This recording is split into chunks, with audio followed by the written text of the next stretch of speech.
Welcome to Jnanodaya. Jnanodaya YouTube ಚಾನೆಲ್ಗೆ ಸ್ವಾಗತ ಸುಸ್ವಾಗತ. ಎಲ್ಲರಿಗೂ ನಮಸ್ಕಾರಗಳು.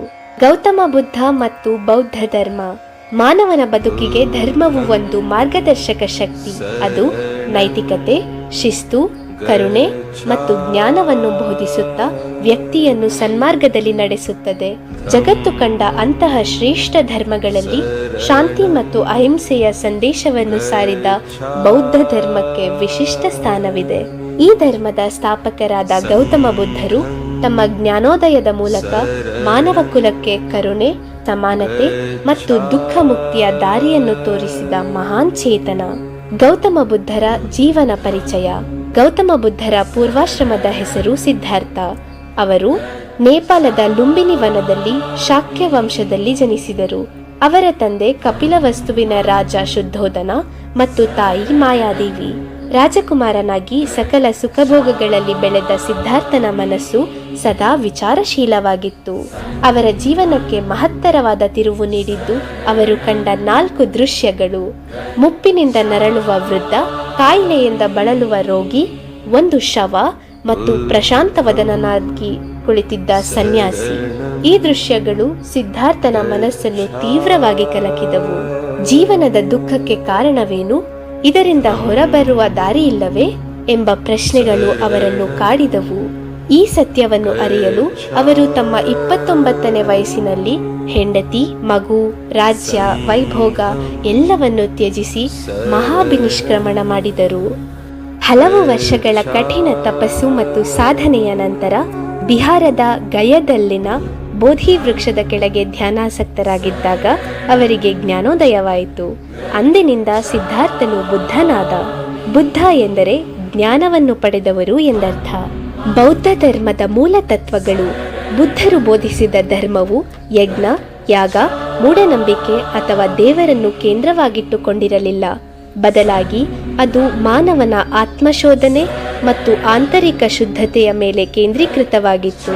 ಬುದ್ಧರ ಬೋಧನೆಯ ಸಾರವೇ 4 ಆರ್ಯ ಸತ್ಯಗಳು. 1. ದುಃಖ.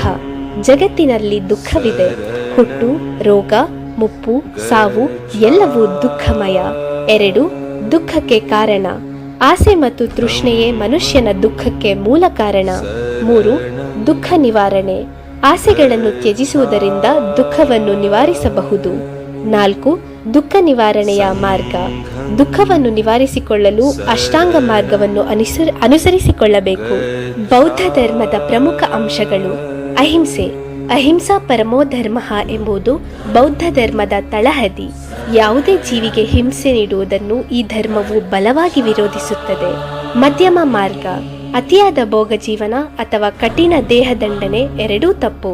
ಇವೆರಡರ ನಡುವಿನ ಮಧ್ಯಮ ಮಾರ್ಗವೇ ಶ್ರೇಷ್ಠವಾದುದು. ಅಷ್ಟಾಂಗ ಮಾರ್ಗ.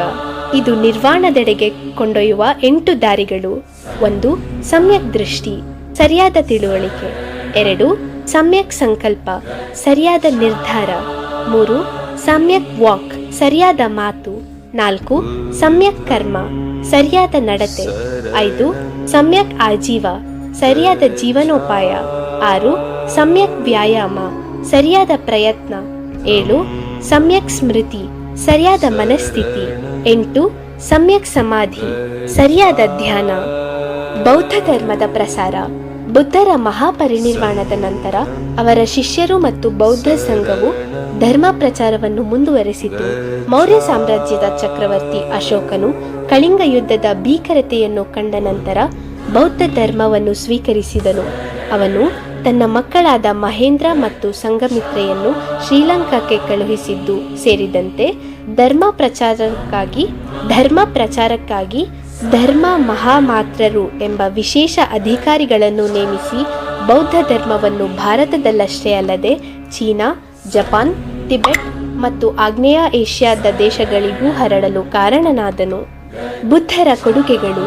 ಬುದ್ಧರು ಸಂಸ್ಕೃತದಂತಹ ವಿದ್ವಾಂಸರ ಭಾಷೆಯ ಬದಲು ಜನಸಾಮಾನ್ಯರ ಭಾಷೆಯಾದ ಪಾಳಿಯಲ್ಲಿ ಬೋಧಿಸಿದರು. ಇದರಿಂದ ಅವರ ತತ್ವಗಳು ನೇರವಾಗಿ ಜನರನ್ನು ತಲುಪಿದವು. ಜಾತಿ ವ್ಯವಸ್ಥೆಯನ್ನು ವಿರೋಧಿಸಿ ಜ್ಞಾನ ಮತ್ತು ನೈತಿಕತೆಯ ಆಧಾರದ ಮೇಲೆ ಎಲ್ಲರೂ ಸಮಾನರು ಎಂದು ಸಾರಿದರು. ಈ ಮೂಲಕ ಅವರು ಕೇವಲ ಧರ್ಮೋಪದೇಶಕರಾಗದೆ ಮಹಾನ್ ಸಾಮಾಜಿಕ ಸುಧಾರಕರಾಗಿಯೂ ಹೊರಹೊಮ್ಮಿದರು. ಆಧುನಿಕ ಜಗತ್ತಿನಲ್ಲಿ ಬೌದ್ಧ ಧರ್ಮದ ಪ್ರಸ್ತುತತೆ. ಇಂದಿನ ಒತ್ತಡ ಮತ್ತು ಸಂಘರ್ಷಮಯ ಜಗತ್ತಿನಲ್ಲಿ ಬುದ್ಧರ ಬೋಧನೆಗಳು ಎಂದಿಗಿಂತಲೂ ಹೆಚ್ಚು ಪ್ರಸ್ತುತವಾಗಿವೆ. ಅವರ ಅಹಿಂಸೆ, ಕರುಣೆ, ಸಹನೆ ಮತ್ತು ಧ್ಯಾನದ ತತ್ವಗಳು ವಿಶ್ವಶಾಂತಿಗೆ ದಾರಿದೀಪವಾಗಿವೆ. ಮನಸ್ಸಿನ ಶಾಂತಿಗಾಗಿ ಮತ್ತು ಸಮಚಿತ್ತತೆಗಾಗಿ ಜಗತ್ತಿನಾದ್ಯಂತ ಲಕ್ಷಾಂತರ ಜನರು ಬೌದ್ಧ ಧರ್ಮದ ತತ್ವಗಳನ್ನು ಅನುಸರಿಸುತ್ತಿದ್ದಾರೆ.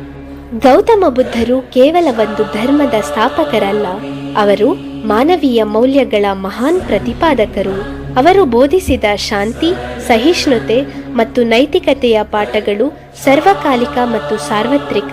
ಅವರ ಅಷ್ಟಾಂಗ ಮಾರ್ಗವನ್ನು ಅನುಸರಿಸುವುದರಿಂದ ಪ್ರತಿಯೊಬ್ಬರೂ ತಮ್ಮ ಬದುಕಿನಲ್ಲಿ ನಿಜವಾದ ಶಾಂತಿ ಮತ್ತು ನೆಮ್ಮದಿಯನ್ನು ಕಂಡುಕೊಳ್ಳಬಹುದು. ಬುದ್ಧರ ಜ್ಞಾನದ ಬೆಳಕು ಸದಾ ನಮ್ಮೆಲ್ಲರ ಬದುಕಿಗೆ ದಾರಿದೀಪವಾಗಿರಲಿ. ಧನ್ಯವಾದಗಳು.